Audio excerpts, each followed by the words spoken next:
আসসালামু আলাইকুম সবাইকে, ঈদ মোবারক। এই যে এটা হচ্ছে ঈদের দিন সকালবেলা। তো রাতে তো মোহাম্মদপুরতে চলে আসলাম অনেক রাতে।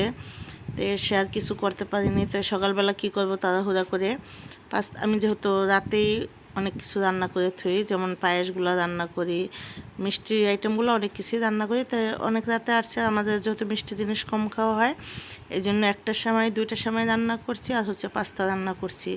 এই যে রান্না করে এখন টেবিলে রেখে দিলাম। তো যাই হোক, এখন ছেলের জন্য, ওর আব্বুর জন্য বেড়ে নিচ্ছি। ওই যে ওরা যদি খাবে, ওরা খাওয়ার পরে তারপর হচ্ছে আমি মোরগ পোলাও রান্না করছি, এর সাথে মোরগ পোলাও আছে। যাই হোক, ওইটা আর ভিডিওতে আনি নে। তো এটা হচ্ছে আবার কুরবানির শেষে মোহাম্মদপুরে এসে আমাদের বাসায় কুরবানি দিয়ে আর ভিডিও করতে পারিনি, আর অনেক বিজি ছিলাম, যেহেতু গরু খাসি এগুলো কাটাকাটি হয়েছে। এখন বাড়িতে আত্মীয় স্বজনের জন্য এই যে মাংস পাঠানো হইতেছে। এখন আমার ভাই চলে যাবে, ছোটো ভাই, ও গিয়ে নিয়ে যাবে মাংসগুলা। তো এই যে ভালো করে, তাই সুন্দর করে বেঁধে মাংসগুলো পাঠিয়ে দিব, যেহেতু আত্মীয় স্বজন অনেকেই আছে বাড়িতে।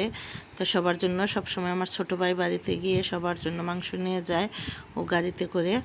তো খুব দ্রুতই চলে যাবে ইনশাল্লাহ। আর আমাদের গরুটা কাটা অনেক লেট হয়ে গেছে, প্রায় 12টা 1টা বেজে গেছে। তখন আর আমি যাইতে পারিনি বৃষ্টির কারণে। তো বৃষ্টি কমছে, পরে গিয়েছি, গিয়ে দেখি মাংস টাংস কাটা শেষ।